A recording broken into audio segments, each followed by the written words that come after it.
sad, very sad. A crash kills 4 people on a road those living nearby called dangerous. It will be a battle of cats in the NCAA third round, a preview of the game between UK and Cincinnati.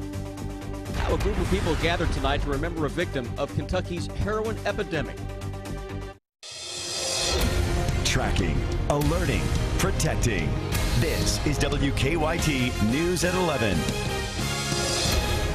Good evening on this Friday. A tragic scene on a central Kentucky road. We are learning more about a crash that investigators say killed 4 people. They say a car and a van hit head-on this afternoon on Cane Ridge Road in Bourbon County. Tonight, the coroner released the names of all those victims. Garrett Weimer has the latest in our top story. They were on their way back to work, the 4 men in this car. The sheriff says they crossed the center line, then hit this van head on. Well, even at highway speed at 55, that's what it's going to look like, you know. So your normal speed is going to cause that to you. The Bourbon County coroner pronounced 38-year-old Julio Barrios and 22-year-old Javier Enriquez, both from Virginia, dead at the scene. The other 2 men in the car were taken to the hospital. The coroner says 70-year-old Margaret Franklin of Bourbon County also died at the scene. 75-year-old James Henry Stevens of Bourbon County was pronounced dead at the hospital. Yeah, it's sad, very sad. Laureen Roark has lived on Cane Ridge Road for more than 20 years. She knows the road and knows the dangers this part holds. The crash happened just over this hill and around the curve. 2 characteristics that make this a dangerous stretch of road. If you don't slow down at the top of the hill, you'll lose control of your car or you will skid as you go around it.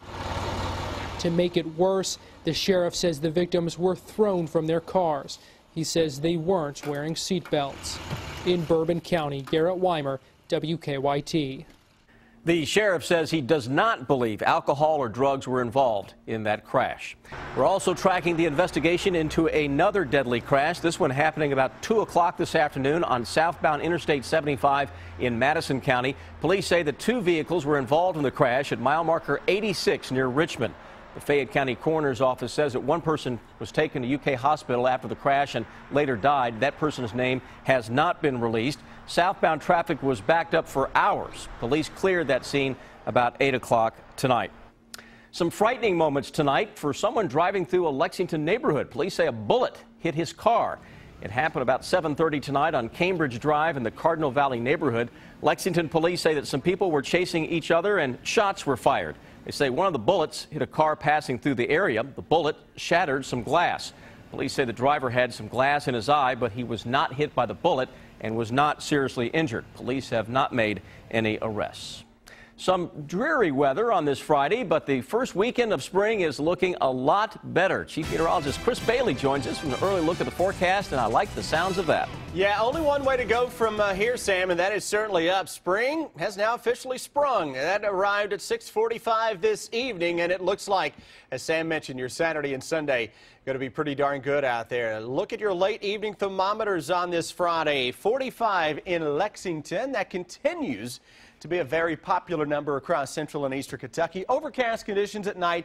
Temperatures don't really stray a whole heck of a lot, though a little good news, we're running a couple of degrees warmer than at this same point 24 hours ago. Live First Alert Defender, Kentucky's most powerful live Doppler radar, has nothing on there, so let's put the clouds into the mix and see if we can find a break or 2, and indeed, we see a few breaks now beginning to show up. Clouds slowly clear on out as we go deep into the overnight and early tomorrow morning. A little fog will begin to develop first thing tomorrow morning, but your weather headlines weekend looking absolutely great right now. Breezy and milder weather, but I am tracking big changes, Sam, into your 7-day forecast. That first full week of spring may have a little something for everyone. Thank you, Chris. It was the day between games for the UK basketball team, the overall #1 seed, getting ready to take on 8th seed Cincinnati in an NCAA third-round game tomorrow in Louisville. Both UK and Cincinnati talked about that matchup today. Rob Bromley has the latest from the Derby City. It's for the right to move on to the Sweet 16 in Cleveland. Kentucky and Cincinnati here Saturday afternoon. The 2 schools haven't played in 10 years when they met in the NCAA tournament. After the late night Thursday, everybody needed some rest. The Cats were still on the court into the early morning hours playing Hampton, but most of the players said they weren't tired.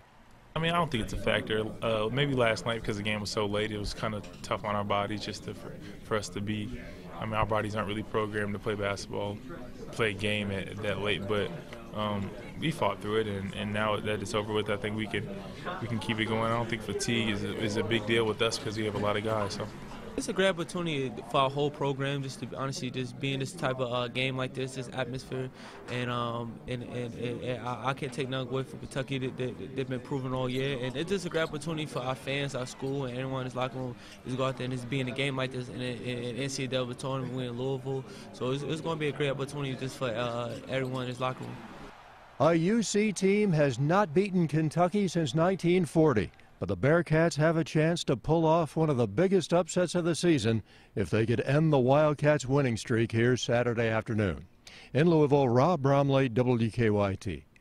Thank you, Rob. And that game will tip off about 2:40 tomorrow afternoon. You'll see it right here on WKYT. For more NCAA tournament information, including game times and channel listings, just go to our website, WKYT.com. Police and other emergency crews have been trying to stop it, but heroin is still a growing problem in this state. Kentucky House and Senate committee members met again today to try to find a compromise on a bill to fight heroin. And tonight, many people gathered in Lexington for a vigil honoring a man who lost his life because of heroin. Monique Blair has that story. 27-year-old Brett Nelson died last Saturday after he overdosed on heroin. Now his friends and family are out here tonight in an effort to stop the epidemic before it's too late for someone else. He was one of the most beautiful people that I've ever met. The people closest to Brett Nelson tell me he loved Star Wars, had a heart of gold, and was everyone's best friend.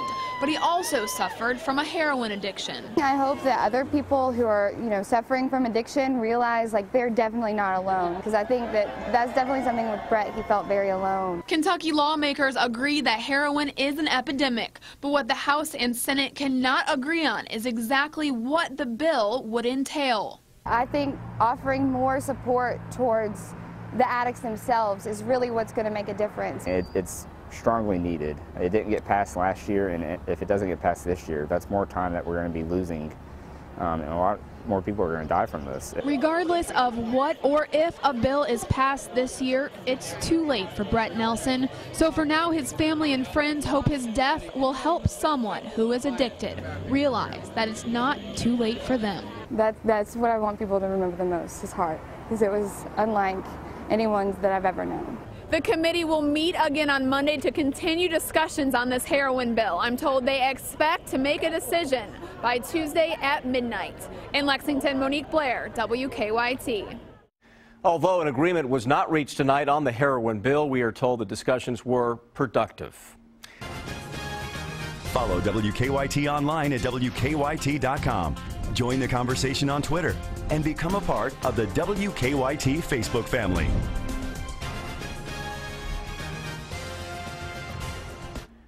They say they caught him in the act. An attorney and former judge now faces drug charges.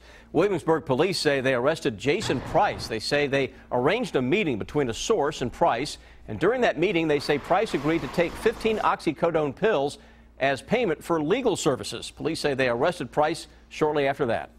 He was very humble. I mean, he didn't make any statements to us, but he was very humble. Police are also investigating whether Price was actually performing any legal services. He was a district judge 5 years ago, but police say they do not have any evidence suggesting he was involved in any illegal acts during that time.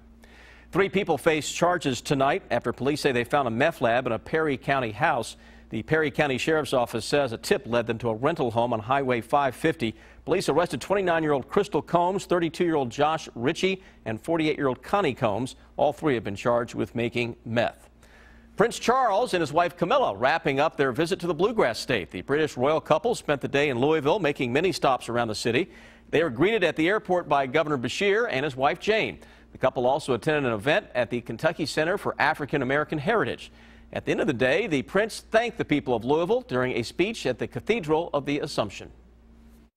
Ladies and gentlemen, it has been an immense pleasure to spend our last day in the United States here in Louisville. The royal visit promoted Britain's partnership with the U.S. in areas like sustainability, climate changes, and creating opportunities for young people. More than 100 immigrants became American citizens in Lexington today. Transylvania University hosting a U.S. naturalization ceremony. The new Americans took an oath of allegiance to complete the path to citizenship. One of them said she's dreamed of becoming an American citizen since she moved here from Germany in 2007. 4 years ago I started working and I really like my job and I want to get up a little bit more in the career. And then I have 2 kids over here and my husband, so really my heart is in Germany, but my family and my future is here in America. Before immigrants can apply for citizenship, they have to live in the U.S. for at least 5 years, and then have to complete paperwork, an interview, and a naturalization test. It's an annual tradition for graduating University of Kentucky med students. Today they learned where they'll go for their residency. Students gathered at the Keeneland Entertainment Center this morning for match day. Families, friends, and faculty sat in the audience as each student went up on stage to announce their plans. So it's definitely a very exciting process. It's been a very nerve-wracking week. So on Monday, everyone found out if they did match. So everyone here presumably did match and does have a spot somewhere. Students will soon begin their residencies, which can last anywhere from 3 to 7 years. Brian